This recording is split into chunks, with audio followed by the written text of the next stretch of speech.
Basics of pleasure part one. पूरी दुनिया बस इसी पर ही कायम है कि मुझे कैसे खुशी मिले। हम अपनी ज़िंदगी में जो भी कमाना चाहते हैं, चाहे वो रिलेशन कमा रहे हैं या पैसा कमा रहे हैं या हम नेम फेम कमा रहे हैं, हमारा एक ही उद्देश्य है और वो है कि हमें खुशी मिले, मज़ा आए, हमें शांति मिले, यही है। लेकिन हम उनके बेसिक्स को नहीं पहचानेंगे तो हम उसके लिए हाथ पैर तो बहुत मारेंगे, लेकिन हमें पता नहीं होगा कि एक्चुअली में वो खुशी है क्या। तो इसलिए भगवत गीता बेसिक्स पे बात करती है। तो आज मैं कुछ बेसिक्स पे इस पे बताऊंगा, जिसमें से पहला बेसिक्स है कि जो खुशी है वो किसी ऑब्जेक्ट में नहीं है, किसी व्यक्ति में भी नहीं है, किसी सिचुएशन में भी नहीं है। कई बार हम कहते हैं कि वो व्यक्ति मुझे मिल जाए तो मैं खुश रहूंगा, वो लड़का मुझे मिल जाए, वो पत्नी वह पत्नी मुझे मिल जाए तो मैं खुश रहूंगा, वो सर्वेंट मिल जाए या वो बॉस मिल जाए, वो मैनेजर मैनेजर मिल जाए तो मैं खुश रहूंगा, या मुझे वो सामान मिल जाए, मुझे आईफोन मिल जाए, मुझे BMW मिल जाए, या मुझे हर व्यक्ति के पास एक यूटोपिया डिजायर है, यदि वो मुझे मिल जाए तो मैं खुश होऊंगा। ऐसा नहीं है। समझिए, हमारे अंदर एक प्लेजर करेंसी है। प्लेजर करेंसी क्या है, मैं इसको एग्जांपल से बताता हूँ। जैसे एक ऊंट है, वो क्या करता है, वो कांटे खाता है और कांटे खाते समय उसका खुद ही का खून उस कांटों में मिक्स होता है, और उस खून से कांटों से खून मिक्स होके जब वो उसको खाता है तो उसको बड़ा टेस्टी लगता है। अब क्या कांटों के अंदर कोई टेस्ट है? नहीं है। लेकिन कांटों में जब वो उसका उसी का खुद का खून, उसकी खुद ही की प्लेजर पोटेंसी, प्लेजर करेंसी है हमारी। हम क्या करते हैं, हम उसको दूसरे पर फेंकते हैं। हम किसी लड़की पे फेंकेंगे, या किसी बाइक पे फेंकेंगे, या किसी गाड़ी पे फेंकेंगे, या किसी पोस्ट पे फेंकेंगे, या किसी सिचुएशन पे फेंकेंगे और बोलेंगे कि ये चीज हमें मिल जाएगी तो हमें खुशी होगी।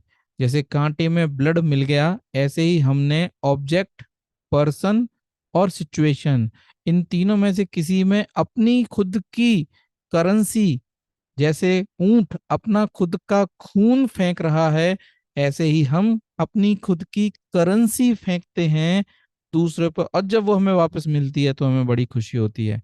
सो जब हम बहुत ही छोटे से बच्चे होते हैं, तभी से कोई हमको बोलता है कि बेटा तुझे IIT पास करनी है और IIT तेरे को मिलेगी तो तेरे को बड़ा ही आनंद आएगा, तो हम उसी दिन से, उस पर्टिकुलर दिन से, जिस दिन किसी ने हमको IIT के लिए इंट्रोड्यूस किया, हमने करेंसी फेंकना स्टार्ट कर दिया।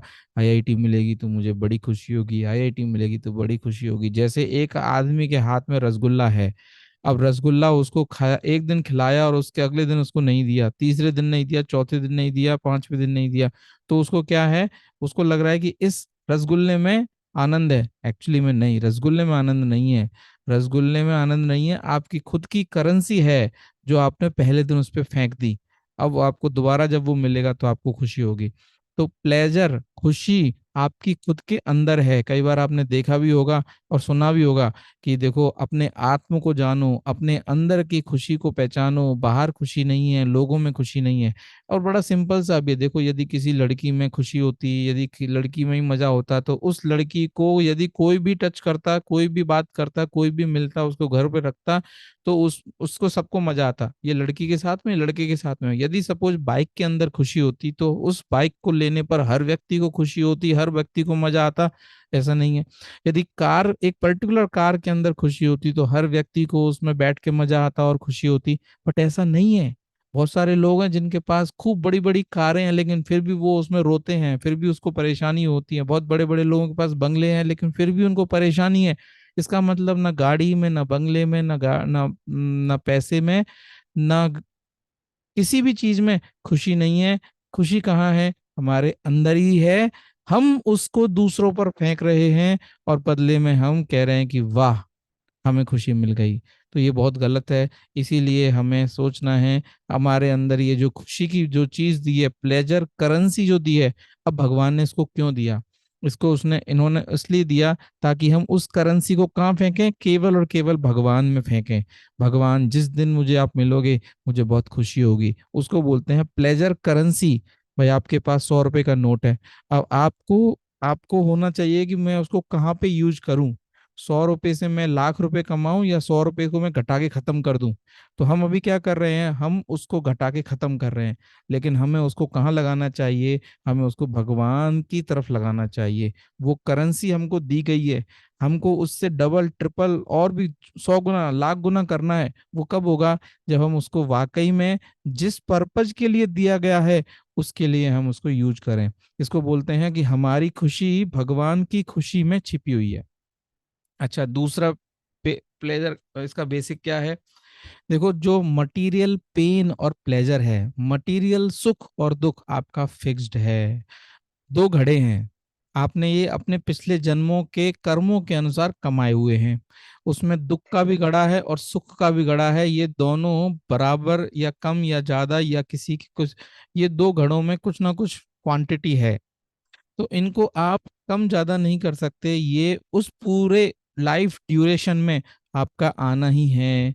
कभी बचपन में ज्यादा आ जाएगा, जवानी में कम आ जाएगा, बुढ़ापे में ज्यादा आ जाएगा, या उसके कभी ना कभी ये पूरे दोनों घड़े खत्म होने ही होने हैं। आप नहीं चाहोगे तब भी आपको सुख मिलेगा, आप नहीं चाहोगे तब भी आपको दुख मिलेगा।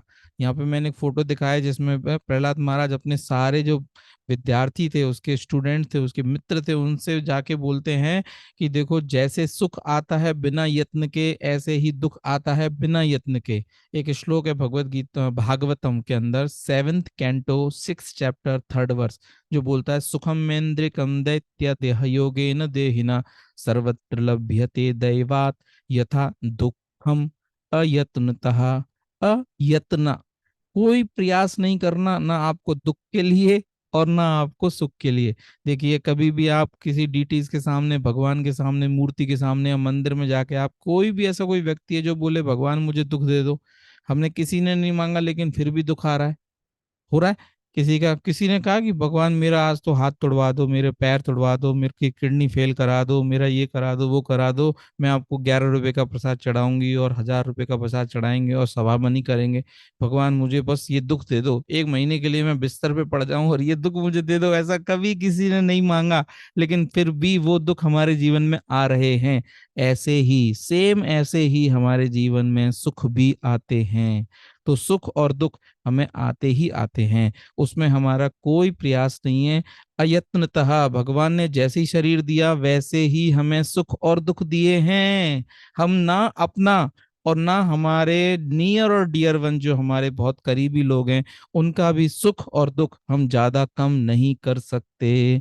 यदि कोई व्यक्ति आपके घर में परेशान है तो आप उसके साथ में रो लेना, परेशान हो लेना, लेकिन उसके दुख को खत्म नहीं कर सकते, कम नहीं कर सकते। हमें बस भगवान से प्रार्थना करनी चाहिए और उनके साथ में रहना चाहिए। हम उसको सामाजिक लेवल पे, हम उसको सोशल एटिकेट्स के माध्यम से हम उनके पास रह सकते हैं। कोई आदमी हॉस्पिटल में भर्ती है तो हम उसके बाहर कमरे के सामने रह सकते हैं, लेकिन एक्चुअली में हम उसका कोई उसको फायदा नहीं कर सकते, क्योंकि उसके लाइफ में जो दुख है वो उसको मिलेगा ही मिलेगा, और उसके लाइफ में जो सुख है वो उसको मिलेगा ही मिलेगा। हम अपना बहुत इमोशनल अत्याचार करते हैं अपने ऊपर भी और अपने आसपास वालों के ऊपर भी। कई बार हम सोचते हैं कि देखो, बुराई के समय में मेरे साथ नहीं आया, मेरे बुरे समय में मेरे साथ नहीं आया, मेरे भले समय में मेरे साथ आया है। ऐसे हम बहुत सारे परमुटेशन कॉम्बिनेशन के साथ में लोगों को ब्लेम करते हैं। लेकिन हमें ये सोचना चाहिए कि हम अपने सुख और दुख, ना हमारे और ना हम किसी और के सुख और दुख को कम कर सकते हैं या ज्यादा कर सकते हैं। हमें भगवान से प्रार्थना करना चाहिए। यदि भगवान चाहें तो वो इंटरफेयर कर सकते हैं, वो भी जब जब हम उनके अच्छे भक्त हैं, शुद्ध भक्त हैं। तो यदि कोई वाकई में एक्चुअली में समझा है इस बात को, तो वो कैसे सोचेगा यदि वो भगवान का भक्त है। जैसे द्रौपदी, जैसे कुंती महारानी, जैसे पांडव, ये लोग जो भगवान के शुद्ध भक्त हैं, प्रहलाद महाराज हुए, ये कैसे सोचते हैं कि मेरे जीवन में भगवान पूरी तरह से कार्यरत हैं। उनको मेरे पिछले जन्मों का पता है, इस जन्म का पता है, अगले जन्म का भी पता है।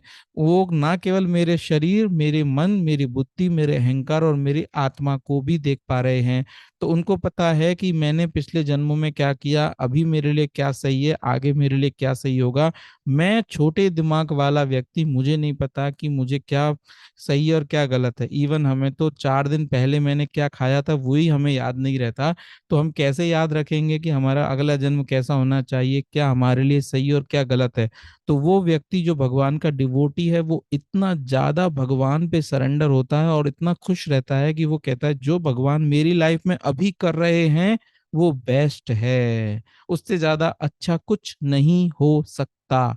तो जैसी उसकी लाइफ में खुशी आती है तो वो कहता है भगवान आपका बहुत बड़ा धन्यवाद, मैं इस लायक नहीं था।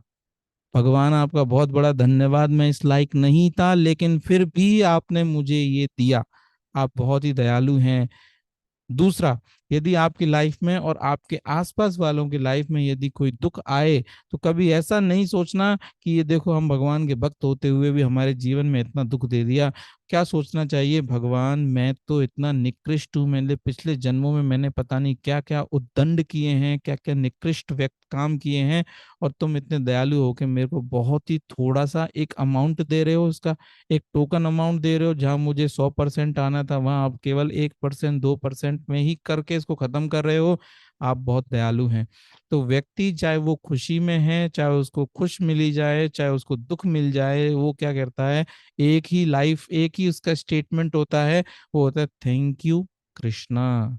यदि आपको सुख देना है तो भी थैंक यू, और आपने जो दुख दिया है, मिलना तो ज्यादा था लेकिन मिल बहुत थोड़ा सा रहा है, तो थैंक यू कृष्णा। तो इस तरह से एक डिवोटी अपने आप को हमेशा भगवान के समर्पण करते हुए हमेशा खुश रहता है। ऐसे बहुत सारे उदाहरण हैं जहाँ पे वो भगवान ने ये बताया है। एक मंत्री बीरबल का, बीरबल और अकबर एक बहुत बड़ी समस्या में फंस गए। तो अकबर ने उसको अपने साथ में लेके जाके वो जंगल में फंस गए। जंगल में वहां देखा तो बीरबल हमेशा यही बोलता रहता था कि भगवान जो करते हैं वो अच्छा करते हैं, भगवान जो करते हैं वो अच्छा करते हैं, भगवान जो करते हैं वो अच्छा करते हैं। तो जब वो जंगल में फंस गया तो पता चला कि वहां पे उसकी उंगली कटी हुई थी। अब जब पहले कभी कहीं उंगली कटी थी राजा की, तो बीरबल ने बोल दिया भगवान जो करते हैं वो अच्छा करते हैं। तो बीरबल को भगवान उसने अकबर ने जेल में डाल दिया। अपने साथ में कोई दूसरा मंत्री ले गए। अब जब जंगल में वो फंस गया तो वहां देखा कि आदिवासी उन्होंने को पकड़ लिया, राजा को पकड़ के उसकी बलि देने लगे। बलि देने लगे तो उन्होंने जैसे ही देखा कि इसकी उंगली तो कटी हुई है, तो उन्होंने उस राजा को छोड़ दिया। तब उसको समझ में आया कि कैसे भगवान जो करते हैं वो अच्छा ही करते हैं। भगवान वेल विशर हैं। इसको बोलते हैं ब्लेसिंग इन डिस्गाइज। पर्दे के पीछे हमें एक्चुअली में ब्लेसिंग दी गई हुई होती है, लेकिन हम हमारे अंदर वो तपस्या का भाव नहीं है, हमारे अंदर वो धैर्य नहीं है कि हम भगवान की बड़ी पिक्चर देख सकें। तो हम क्या करते हैं, हम छोटे छोटे कुछ परेशानियों के कारण भगवान को दोष दे देते हैं। एक्चुअली में भगवान को दोष कभी मत देना। ये सबसे बड़ी आपकी तरफ से एक सेवा अनादर है जब हम भगवान को दोष देने लगते हैं। क्योंकि भगवान क्लेम कर रहे हैं सुहृदम सर्वभूतानाम, मुझसे ज्यादा वेल विशर आपका कोई नहीं है। ये पकड़ लीजिए, आ भगवान से ज्यादा वेल विशर कोई नहीं है। तो आप देखना आपके जीवन में आप कितना विश्वास रख के भगवान की सेवा करेंगे, और वही हमें करना चाहिए। तो यदि कोई भक्त है, डिवोटी है, भगवान को मानता है, जानता है, उसकी लाइफ में सुख आए या उसकी लाइफ में दुख आए, वो हमेशा भगवान को थैंक यू बोलता है। वही एक्चुअल में प्रॉपरली सिचुएटेड है। यदि कहीं भी छोटा सा भी दुख आया, आप व्यथित हो गए, परेशान हो गए, दोष भगवान को दे दिया, आसपास वालों को दे दिया, तो वो कोई प्रॉपरली ज्ञान नहीं है आपके पास, बस माला फेर लिया है या कुछ और कर रहे हैं। एक्चुअली में सब दिखावे की बात हो रही है। यदि आप वाकई में समझे हो, कभी भगवान को दोष नहीं देंगे। हमेशा सोचेंगे कि ये मेरे जीवन में बहुत ज्यादा दुख थे लेकिन भगवान की दया से बहुत कम आए हैं। यदि कोई सुख मिल गया तो बोला कि कुछ भी मेरे लायक नहीं था लेकिन भगवान की दया से बहुत ज्यादा मेरे को सुखी मिल गए। तो इस तरह से डिवोटी हमेशा ब्लिसफुल रहता है। एक श्लोक है भगवत गीता का, ब्रह्म भूता प्रसन्नात्मन सोचती न कांचति। ब्रह्म भूता, एक ह्यूमन लाइफ ऐसा बना है कि वो हमेशा खुश रहे। क्या ऐसा हो रहा है? इसका मतलब कुछ ना कुछ हम माइनस कर रहे हैं। तो ये बेसिक्स हैं प्लेजर के, जिसमें से पहला मैंने बेसिक बताया जिसमें बोलते हैं कि खुशी आपके ना तो किसी ऑब्जेक्ट में है, ना किसी पर्सन में है, और ना ही कोई सिचुएशन में है। हमारी खुद की एक प्लेजर करेंसी है। जैसे ऊंट के पास में वो कांटे के साथ में ब्लड खुद का मिक्स करके उसको जब खाता है तो उसको टेस्टी लगता है। ऐसी हमारी खुद की करेंसी जब हम खुद उसको किसी में फेंक के वापस लेते हैं तो हमको बड़ा आनंद आता है। दूसरा, सुख और दुख मटीरियली ये फिक्स्ड हैं, तो हमें उनसे ज़्यादा परेशान नहीं होना है। दूसरों के जीवन में भी हम सुख दुख को कम नहीं कर सकते। इसलिए यदि किसी आपके परिवार वालों में किसी को दुख है तो उनके साथ रहिए, लेकिन क्या सोच के रहिए कि उसके जीवन में जो सुख है और उसके जीवन में जो दुख है वो उसने कमाया हुआ है, हम उसमें ज़्यादा कुछ हेल्प नहीं कर सकते। हम रो सकते हैं लेकिन उसकी हेल्प नहीं कर सकते। कई बार हम बोलते हैं इमोशनल हम उसको सपोर्ट कर रहे हैं, लेकिन एक्चुअली में जो रियल सपोर्ट है वो है उसको भगवान से जोड़ना। और वो उस पर्टिकुलर टाइम में नहीं होता, उससे पहले ही होता है। इसको बोलते हैं प्रिपरेशन। जैसे एक टेस्ट की प्रिपरेशन होती है, ऐसे ही दुख के समय की प्रिपरेशन दुख से पहले होगी, उस टाइम में नहीं हो सकती। किसी के घर में डेथ हो गई और उस टाइम आपको उसको भगवत गीता का ज्ञान दोगे तो वो कोई फायदा उनको नहीं होगा। उससे पहले ही आपको उनको समझाना होगा, डेली बेसिस पे सुनना समझना प्रैक्टिस करना होगा, तो हम इसको समझ सकते हैं।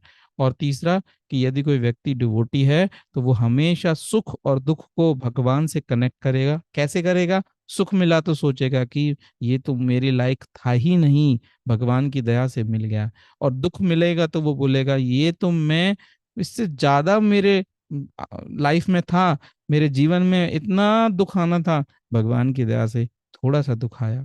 तो इस तरह से वो ऐसे प्ले, कल भी हम इसके बारे में चर्चा करेंगे।